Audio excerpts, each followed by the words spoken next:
වලාකුල්වියන්තනාලා හිරේරෙස්නිවාදමා වසන්තේ අරන්නවිල්ලා සියසේලයෙන් ඉතින් කොහොමද ඔයාලා හැමෝම ගොඩක් ආදරෙන් අපි දෙන්නගේ channel එකට පිළිගන්නවා.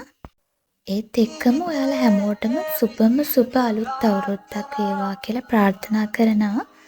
මොකද මේක තමයි මේ අවුරුද්දේ අපේ පළවෙනි long වීඩියෝ එක. මේක ගිය අවුරුද්දේ වුණු පොරොන්දුවක්. ඒත් ඒක අරගෙන ඉන්න ටිකක් පරක් වුණා. අපි ඔයාලට මතක ඇතිනේ අර ලස්සන පැත්තකට කියපු වීඩියෝ එකක් දැම්මා කුණුදිය පර්වතය කියලා. ඒ වීඩියෝ එක ටිකක් දිග වැඩි නිසා මම ඔයාලට පොරොන්දු වුණා ඒක තව එපිසෝඩ් 2කින් වගේ ඔයාලට අරගෙන එන්න. ඒත් ඒකට ටිකක් පරක් වුණා. ඒක මට ගිය අවුරුද්දේ ඔයාලට ගෙනල්ලා ඉවර කරන්න ඇත්තටම බැරි වුණා. ඒකට මං හිතනවා ඔයාලා හැමෝම මට සමාව දෙයි කියලා.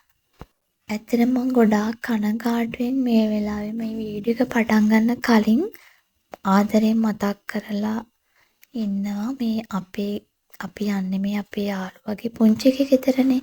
ඒකට අපේ යාළුවගේ තාත්තා මේ වෙනකොට අපි අතරින් සමු අරගෙන තියෙනවා. මේ ගමන අපි සහභාගී වෙනකොට තාත්තා හොඳින් හිටියා. නැත්තම් අපි ඒ කියන්නේ දැන් මේ වෙනකොට අපි මෙහෙම ගමනක් යන්න යාළුවත් එහෙම සුදුසු මානසික තත්වයකින් නෙවෙයි ඉන්නේ. එතකොට මේක අංකල් අපි අතරින් හැදෙන්න කලින් කරපු වීඩියෝ එකක් කලින් ගියපු ගමනක්. හදිසියෙම කියන්නේ යම්කිසි රෝග තත්වයකින් අංකල් හිටියේ. හදිසියෙම අපි නොහිතූ වෙලාවකින් අපි අතරින් අංකල් සමුගත්තා. අංකල්ව ආදරෙන් මතක් කරනවා වගේම නිවන් සුව ප්‍රාර්ථනා කරනවා අංකල්ට මේ වෙලාවේ.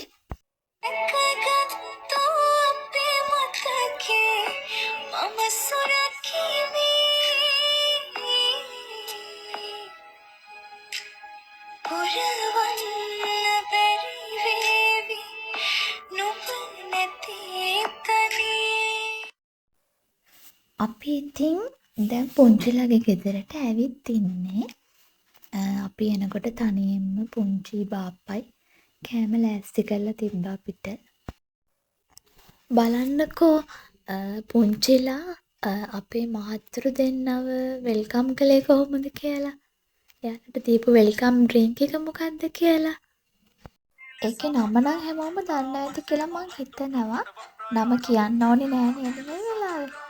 ඒක තාල වර්ගයට අයත් ගසකින් පෙරා ගන්න දෙයක්. දැන් දන්නව නේද? බලන්නකො මේ දෙන්න රස කර කර එක බොන හැටි. නේද? කවදාකවත් කොහේදිවත් හම්බෙලා නැති වෙල්කම් ඩ්‍රින්ක් එකක් නේ.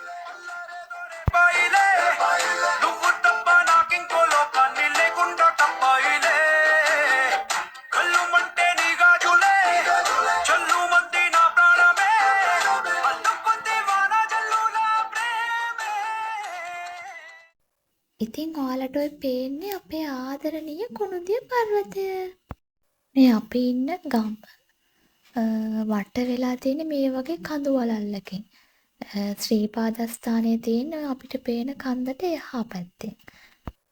බුදුරජාණන් වහන්සේ ශ්‍රීපාදස්ථානයට වැඩම කරන්න කලින් මෙතනට තමයිලු වැඩම කරන්න ඉඳලා තියෙන්නේ.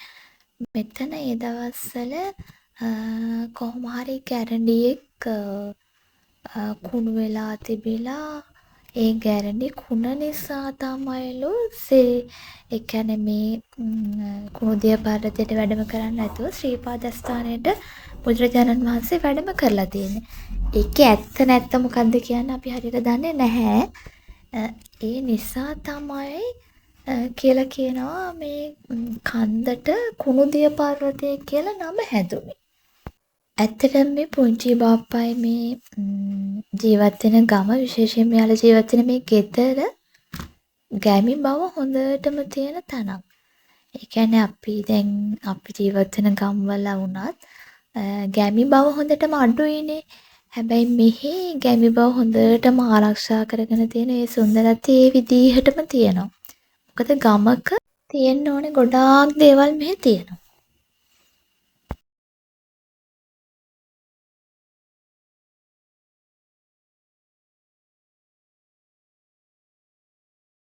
මේ ඔයාලට පේන්නේ එහෙ යාලා හදන එළදෙන. එතකොට යාට චූටි පැටියෙකුත් ඉන්නවා.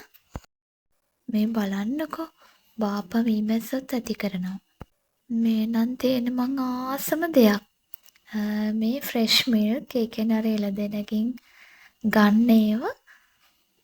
මේක ඇත්තටම මාරම රසයි. අපි ඔය කඩෙන් ගන්න ෆ්‍රෙෂ් මිල්ක් කියලා ඒ වගේ නෙවෙයිනේ. මේක ඇත්තටම ෆ්‍රෙෂ්නේ. හරිම රසයි. ඒකත් ඉතින් අපි ඔය කන්ද දිහා බල බල කන්දේ අසිරිය බල බල තමයි ඉතින් බිව්වේ. අපි ගොඩාක් රෑ වෙනකන් ඇහැරගෙන හිටියා මිදුලට වෙලා. හරිම සීතලයි ඉන්න බෑ. රෙදි පෙරවගෙන තමයි හිටියේ. මේ මොකද හරිම සීතලයි. ඒත් එක්කම සැරින් සැරේ මීදුමෙන් වැහෙනවා කන්ද මීදුමෙන් වැහෙනවා ආයෙත් කන්ද පේන්න ගන්නවා. එහෙම හරිම රෑ නම් ඇත්තටම හොඳටම සීතලයි. අපි මිදුලට වෙලා ඉතින් ගොඩාක් දේවල් ගොඩාක් වෙලා කතා කරගෙන හිටියා පුංචි බාප්පයි අපේ යාළුවෝ දෙන්නයි. චූටි බබා නම් ටිකක් වෙලා ගිහිල්ලා නිදාගත්තා. අපි ටිකක් රෑ වෙනකන් ඇහැරගෙන හිටපු නිසා උදේ ඇහැරෙන්න ටිකක් පරක්කු වුණා. නැත්නම් ඇත්තටම හිතාගෙන හිටියේ උදේ බාප්පා එළදෙනගෙන් කිරි දොවනවා වීඩියෝ කරලා ඔයාලට පෙන්නන්න. ඒත් ඒක අපිට මිස් වුණා. මොකද අපි ඇහැරෙද්දි බාප්පා ඒ වැඩේ කරලා ඉවරයි. අපි උදේ ඇහැරුණු ගමන්ම කළේ එළිය ටිකක් ඇවිදින්න ගියපු එක. ඇත්තටම හරිම ආසයි බලන්න මේ පැත්තේ වෙලාවේ. උදේ 9 විතර වෙනකන් මේ හිරු එළිය මේ පැත්තට වැටෙන්නේ නැහැ එළුව. ඒ කියන්නේ ටිකක් අඳුරිය. මොකද එහෙම වැටෙන්න ඉඩක් නැහැනේ. කඳු වලින් වටේම වට වෙලානේ තියෙන්නේ. ඒ නිසා ටිකක් අර අඳුරු ගතියක් තමයි තියෙන්නේ උදේ 8-9 වෙනකම්. ඇත්තටම ඒ හිටපු දවස් දෙක අපිට නම් දැනුනේ වෙනම ලෝකෙක අපි තනි වෙලා හිටියා වගේ. එතන ඒ කියන්නේ එක මාරම ෆීලිං එකක්. දැන් මේ බාප්පා කරන්න යන්නේ කුකුලන්ට කෑම දෙන්න යන එක. කුකුළු කෑමත් මෙතන තියෙනවා. ඒත් එක්කම ගෙදර ඉතුරු වෙන කෑමත් ඒවත් අරවත් එක මික්ස් කරලා අනලා තමයි දෙන්නේ. එයාලට ඇත්තටම ගොඩාක් දේවල් එයාලගේ වත්තෙන්ම හොයාගන්න පුළුවන්. එයාලා ගොඩක් වෙලාවට ටවුන් එකෙන් ගෙන්න ගන්නේ ගොඩාක්ම ඒ කියන්නේ කඩේකට ගිහිල්ලා ගන්නේ ගොඩාක්ම අඩු බඩු ප්‍රමාණයක් වන හාල් චිකන් ලුණු වගේ සීමිත බඩු ප්‍රමාණයක් තමයි. කියන්නේ ඒකත් ටවුන් එකට ගොඩක් දුරයිනේ. ඒ ටවුන් එකකින් ගෙන්න ගන්න ඕනේ ඒවා කරන්නේ අර දළු තියෙනවනේ පැත්තේ. ඒක දළු ලෝරි වල එන අයට කියලා උදේම කෝල් කරලා එයාලා එන්න කලින් ඒ ටික එයාලට කියලා ගෙන්න ගන්න එක තමයිලු කරගන්නේ. කියන්නේ නැත්තම් ටවුන් එකට ගොඩක් දුර යන්න ඕනනේ. ගෙවල් ළඟ තියෙන කඩවල් වල අර හැමදේම නෑනේ. ඒ නිසා. ඒ ගමේ රැකියාවන් කරන අය ගොඩාක් අඩු ප්‍රමාණයක් තමයි කිව්වා ඉන්නේ. කියන්නේ ගොඩක් අය තමන්ගේම දේවල් වලින් තමන්ගේම දේවල් කරලා ආදායමක් උපය ගන්න අය. කියන්නේ යාළට මිල මුදල් වල අඩුවකුත් නැහැ. ඒ කියන්නේ මිල මුදල් යහමින් තියෙනවා. මොකද ඒ කියන්නේ හැමදේම කරනවානේ ගොඩක් දේවල්. එතකොට ඉතින් යාළට එහෙම රැකියාවක් කිරීමේ ලොකු අවශ්‍යතාවයක් නැහැ. අර පාසල් යනවා පාසල් අධ්‍යාපනය ලබනවා. හැබැයි ඒ කියන්නේ විශ්වවිද්‍යාල අධ්‍යාපනය ලැබෙන අයත් ඉන්නවා. හැබැයි ගොඩක් අය ඒ අධ්‍යාපනය ලැබුවත් තමන්ගේම දේවල් කරගෙන එහෙම ඒ වගේ රැකියාවන් කරන අය වුණත් තමන්ගේම දේවල් සෑන් රැකියාවල් ඔය කියන්නේ මම ඔය කියපු කියන්නේ මම කීපයක්ම ඔයාලට පෙන්නනවානේ. ඒ වගේ දේවල් කරනවා.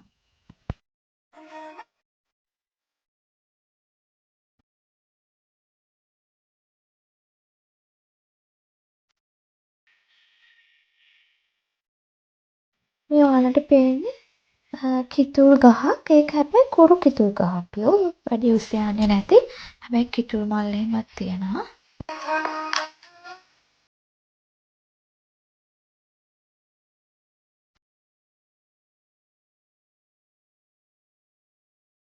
මේ ඔයාලට පේන්නේ කුරුඳු.